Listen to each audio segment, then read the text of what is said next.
Hello students, आपला चौथा chapter चालू आहे ते म्हणजे बिझनेस सर्व्हिसेस. तर आज आपण त्याच्यामध्ये विमा म्हणजे इन्शुरन्स ह्याचा कन्सेप्ट पाहणार आहोत. तर बघून घेऊया त्याचा अर्थ. विमा हे आर्थिक नुकसानापासून संरक्षण करण्याचे साधन आहे. हा जोखीम व्यवस्थापनाचे प्रकार आहे. हा प्रकार प्रामुख्याने आकस्मिक किंवा अनिश्चित नुकसान होण्याचे जोखमीपासून बचाव करण्याचा वापरला जातो. विमा म्हणजे विमाधारक आणि विमा संस्था हमीदारक यांची मधील करार होय, ज्याद्वारे विमा हमीदार हानीच्या बाबतीत विमाधारकाला भरपाई देण्यास सहमत किंवा बांधील असतो. विमाधारकास विमा हमीदाराला वेळेवर तंतोतंत निश्चित रक्कम द्यावी लागते. विम्यामधील काही मूलभूत संख्या खालीलप्रमाणे आहे. ठीक आहे, तर आज आपण काय बघतोय, कोणतं कन्सेप्ट बघतोय? Insurance. What do you mean by insurance? Insurance is a means of protection from the financial loss. It is a form of risk management primarily used to hedge against the risk of contingent or uncertain loss. म्हणजे जे loss unexpected असतं त्याच्यावर आपण काय करतो, त्याची नियोजन करून त्याचं आपण ठेवत असतो. तर आपण त्याचे बघूया, त्याचे some basic terms in insurance are as follows. विमाधारक, ज्या व्यक्तीस विशिष्ट तोट्यापासून संरक्षण दिले जाते त्या व्यक्तीस विमाधारक असे संबोधित जातात.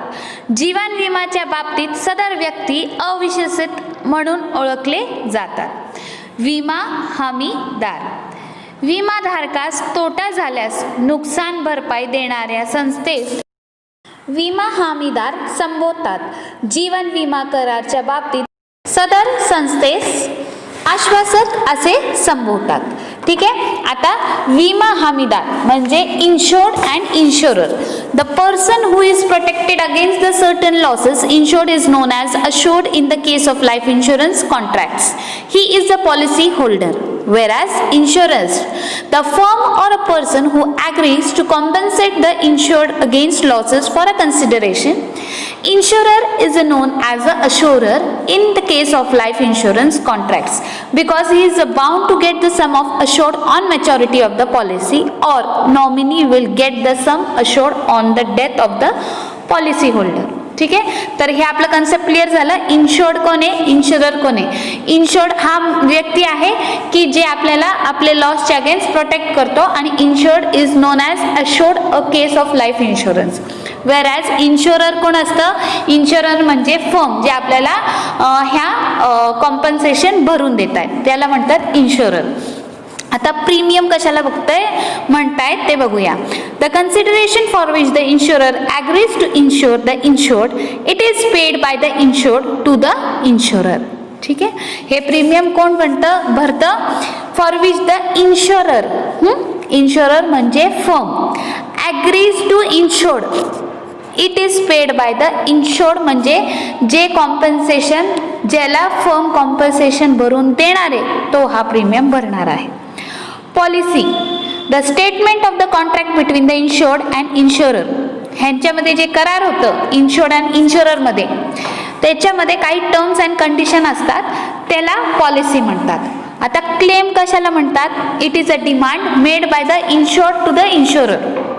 म्हणजे ज्या व्यक्तीने इन्शुरन्स केला आहे त्याच्याबरोबर काही असं घडलं की त्याला ही क्लेम करण्याची पाळी आली, तेव्हा तो हा क्लेम करतो. म्हणजे फर्मला रिक्वेस्ट करतो की तुम्ही माझा कॉम्पन्सेशन जे माझा लॉस झालाय ते मला परतफेड करून द्या. म्हणजे तो काय करतो? क्लेम करतोय.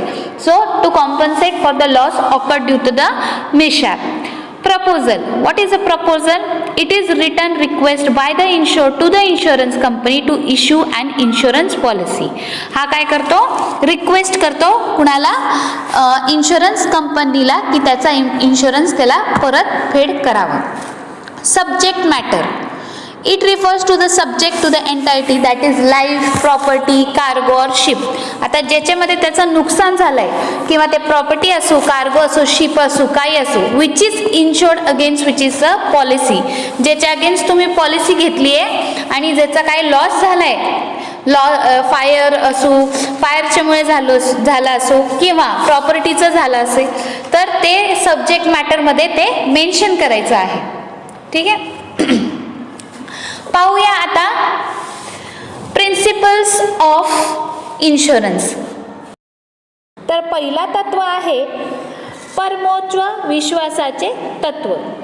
सर्व प्रकारचे विमा करारामध्ये दोन्ही पक्षांना एकमेकांबद्दल पूर्ण विश्वास असणे आवश्यक आहे.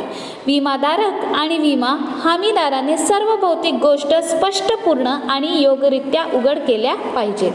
विमाधारकाने विमा हमीदारास विषय बाब म्हणजे सब्जेक्ट मॅटर संदर्भात संपूर्ण स्पष्ट आणि विनाचूक माहिती पुरवली पाहिजे. Means what is the principle of utmost good faith? That it in all type of insurance contracts both the parties must have an utmost good faith towards each other. The insurer and the insured must disclose all the material facts clearly, completely and correctly. हा काय कशाचं तत्व आहे? परमोच्च विश्वासाचे तत्व. दुसरा तत्व आहे विमाहिताचे तत्व. आता विमाहिताचे तत्व म्हणजे विषय बाबीमध्ये असलेले विमाधारकाचे आर्थिक हित होय. विमाधारकाला विषय बाबीमध्ये काहीतरी आर्थिक स्वारस्य असणे आवश्यक असते. विमाहिताचे तत्व सर्व प्रकारच्या विमास लागू असते. विषय बाबीवर विमा उतरविणे आवश्यक असते जेव्हा त्या विषय बाबीचे अस्तित्व विमाधारकास आर्थिक फायद्यात ठेवते आणि तर विषय बाब नसल्यामुळे त्याला आर्थिक तोटा होऊ शकतो.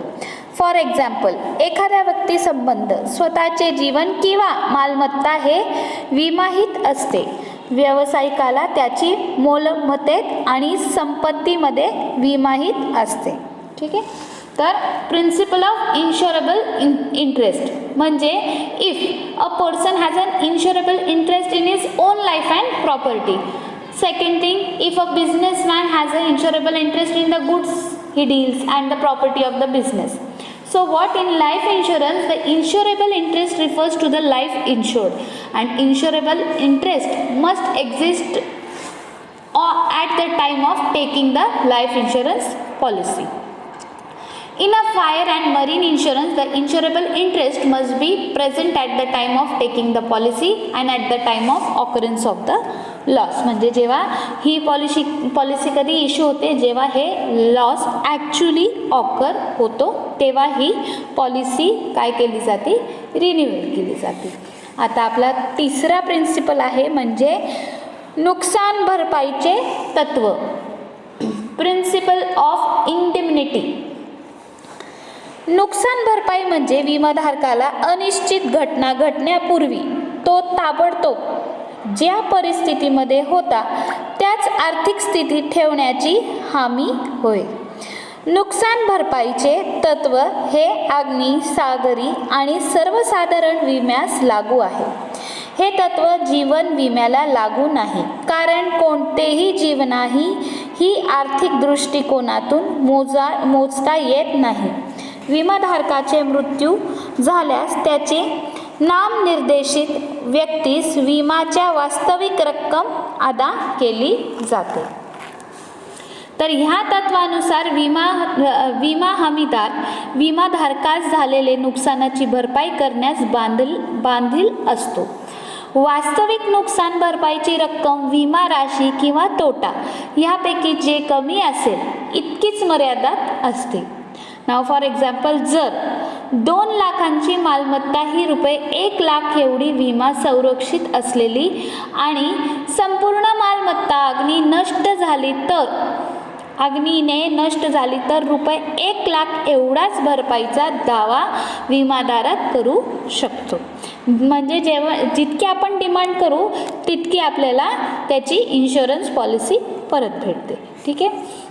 आता प्रत्यासन म्हणजे अधिकनेतेचे तत्व. हे तत्व नुकसान भरपाईचे सर्व करारासाठी लागू आहे. या तत्वानुसार विमाधारकाच्या मालमत्तेच्या हानीमुळे झालेले नुकसानाची भरपाई झाल्यावर अशा मालमत्तेची मालकीचा हक्क विमाधाराकडे विमा संस्थेकडे जातो. नुकसान झालेल्या घटनेनंतर हानी झालेले मालमत्तेचे काही मूल्य असेल तेव्हाच हे तत्व लागू होते. फॉर एक्झाम्पल, श्री अ यांच्याकडे दुचाकी वाहन आहे. वाहन चोरीला गेले आणि त्यानंतर श्री अ यांनी स्थानिक पोलीस ठाण्यात फिर्याद दिली होती. पोलिसांकडून अहवाल मिळाल्यानंतर विमा संस्थेने वाहनाच्या नुकसानाची संपूर्ण भरपाई श्री अ यांना केली. त्यानंतर पोलिसांनी चोरी केलेली वाहन ताब्यात घेतली. अशा परिस्थितीत वाहन मालकीचा सदर वाहनावर कोणतेही अधिकार किंवा दावा नाही, कारण वाहन मालकीचे हक्क विमा संस्थेकडे हस्तांतरित झाले आहे. म्हणजे नुकसानाची भरपाई दिल्यामुळे विमादारास सदर वाहन विक्री करण्याचा अथवा भंगारात देण्याची सर्व हक्क आहे. ठीक आहे. आता 4th पॉईंट समजलं का तुम्हाला? Principle of subrogation. आता suppose mister A owns a two wheeler, the vehicle was stolen and subsequently mister A filed a complaint in the local police station. See, now upon receiving the report from the police, the insurance company compensated fully Mr. A, and the loss of the vehicle, later on the stolen vehicle, was recovered by the police. And in this situation, the owner of the vehicle does not have any claim over the vehicle, as he has already subrogated the, and that is the transfer the ownership rights of the vehicle to the insurer. हे हक्क कुणाकडे जातं? इन्शुररकडे जातं. म्हणजे जी insurance company आहे तर ती company गाडी भेटल्यावर इन्शुररच्या ताब्यात जाणार, त्याच्या ताब्यात जाणार नाही, कारण की आता त्याला भरपाई त्याची भेटली आहे. मग ती गाडी काय होणार आहे? इन्शुररकडे जाणार. ती गाडी तो विकूही शकतो, कुठेही भंगारमध्येही देऊ शकतो, जे त्यांना वाटतं तो करू शकतो. पण त्याचा हक्क कुणाला असतं? फक्त इन्शुररला, म्हणजे इन्शुरन्स कंपनीला. ठीक आहे. आता बघूया आपला 5वं तत्व, ते म्हणजे योगदानाचे तत्व. हे तत्व नुकसान भरपाईचे सर्व करारासाठी लागू आहे. जिथे विमाधारकाने एक विषय बाबीसाठी एकापेक्षा अधिक विमा घेतले आहेत, या तत्वानुसार विमाधारक केवळ एका विमा संस्थेकडून अथवा सर्व विमे हमीदाराकडून वास्तविक नुकसानाची भरपाईची दावा करू शकतो. एखादा विमा संस्थेने पूर्ण नुकसान भरपाई केली असेल तर ती विमा संस्था इतर संस्थांकडून प्रमाणित, दॅट इज प्रॉपोर्शिएनेट, विमा कंपनी रक्कमेची दावा करू शकते. नाव फॉर एक्झाम्पल, आता आपण एक्झाम्पल बघूया. Miss Saili insures her property of rupees 2,50,000 with 2 insurers. With how many insurers? 2 insurers. ती या विमा हमीदाराकडे रुपये 1,00,000 मालमत्तेचे किमतीच्या 2, 5 आणि आर या विमाद्वाराकडे रुपये 1,50,000 मालमत्तेचे किमतीचे 3/5 ऑफ इट्स पार्ट जर कुमारी सायली यांचे रुपये 1,20,000 चे मालमत्ता नष्ट झाल्यास दोन्ही विमा संस्था वास्तविक नुकसानासाठी आपला वाटा देतील.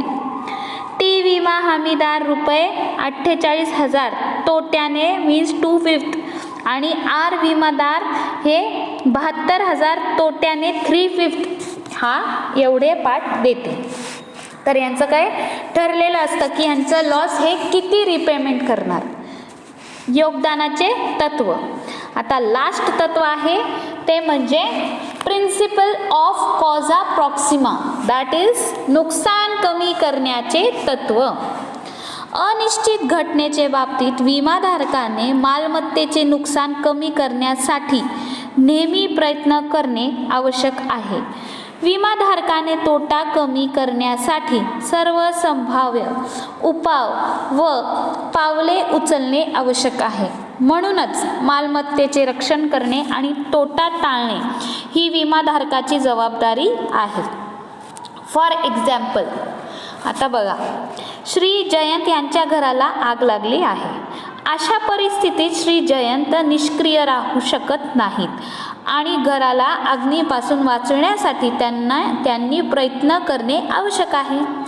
श्री जयंत हे सक्रिय असेल पाहिजेत आणि घराचा विमा घेतला आहे म्हणून ते घर जळताना बघू शकत नाही. ठीक आहे. आता नुकसान होतंय, आपल्याला माहिती आहे, आपण याचं इन्शुरन्स केलं आहे, पण ह्याचा अर्थ हे नाही की आता घर आपल्या समोर जळत आहे आणि आपण म्हणतो नाही नाही आपण इन्शुरन्स केलं आहे, असं होऊ शकतं का? नाही. आपण काय करणार, आपण त्याला ते लॉस कमी कसं होईल आपण ते बघतो. ठीक आहे. तर हे काय प्रिन्सिपल ऑफ मायटिगेशन ऑफ लॉस, म्हणजे लॉस कमी करण्याचा, तोटा कसा कमी करायचा ह्याचा हा प्रिन्सिपल आहे. तर सर्वसाधारण कारण तत्वे म्हणजे निकटतम तत्व, या तत्वानुसार जेव्हा एकापेक्षा जास्त कारणामुळे नुकसान होते तेव्हा विमाधाराची उदाहरणार्थ ठरविण्यासाठी नुकसानाची सगळ्यात जवळचे कारण विचारतात. आता सामान्यतः नुकसानाची सर्व कारणाची विमा न उतरविता संभव कारणासाठी विमा उतरविला जातो. अशा परिस्थितीत नुकसानाची सर्वात जवळचे संभाव्य कारण शोधले जाते. जर नुकसानाचे संभाव्य कारण हे विमा सुरक्षित केले गेले असेल तरच विमा हमीदार नुकसान भरपाईचं जबाबदार असतो. तथापि नुकसानाचे संभाव्य कारण हे विमा सुरक्षित नसल्यास भरपाई मिळत नाही. फॉर एक्झाम्पल, विमा चोरीच्या जोखीमासाठी विमा उतरल्या होते. सदर घरात चोरी झाली आणि घर सोडण्यापूर्वी चोरट्यांनी घराला आग लावली. आता नुकसानाची दोन्ही कारणे आहेत, चोरी आणि आग, आणि नुकसानाचे सर्वात जवळचे कारण म्हणजे आग हे होते. अशा वेळी घरचा विमा हा चोरीच्या जोखीमासाठी होता आणि आगीमुळे होणाऱ्या नुकसानाचा नाही. तर विमाधाराला विमा संस्थेकडून आगीमुळे झालेल्या नुकसानाची भरपाई मिळणार नाही, परंतु चोरीमुळे झालेला नुकसान भरपाई देण्यास विमाधारास बांधील आहे. ठीक आहे. तर तुम्हाला कळालं आहे हे कन्सेप्ट खूप इझी आहे आणि आपण खूप फॅमिलियर आहे, आपल्याला आता भरपूर नॉलेज आहे याची. तर डिटेलमध्ये स्टडी करा याची. If you have not subscribe my channel, please subscribe my channel. Keep watching my video. Thank you. Stay home, stay safe.